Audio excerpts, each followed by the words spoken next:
શું તમારો જન્મ વર્ષ 2008માં થયો છે? તો આ વિડીયો તમારા માટે છે. તમે 18 વર્ષના થઈ ગયા છો, પણ શું આ 6 ડોક્યુમેન્ટ્સ તમે બનાવડાવ્યા કે નહીં?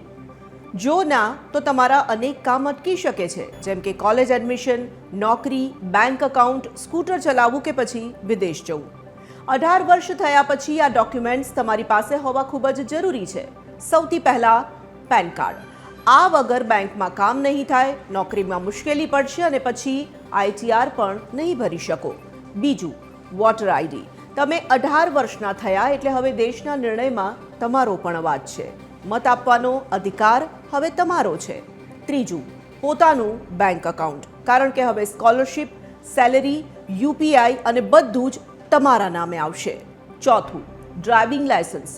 જો સ્કૂટી કે બાઇક ચલાવો છો તો હવે હું તો નજીક જ જતો હતો એમ કહી દેવાથી નહીં ચાલે. લાયસન્સ ફરજિયાત છે. પાંચમું, પાસપોર્ટ. હવે ભલે તાત્કાલિક જરૂર ના હોય, પણ ક્યારેક વિદેશ જવાનું, સ્ટડી કરવાનું કે પછી કોઈ મોટી ID પ્રૂફ તરીકે પાસપોર્ટ કામ લાગી શકે છે. અને છેલ્લું, આધાર અપડેટ. ઘણા લોકોનું આધાર હજુ જૂના ફોટા અને ખોટા મોબાઈલ નંબર સાથે છે. 18 થયા પછી એકવાર તેને અપડેટ કરાવી દો. અને હા, વધુ એક ખાસ વાત, આ બધા ડોક્યુમેન્ટ્સની એક ફાઇલ બનાવી રાખજો. ફોટોકોપી અલગ અને મોબાઈલમાં PDF અલગ, કારણ કે ક્યારે જરૂર પડે છે ત્યારે તમને એ બધું મળતું નથી.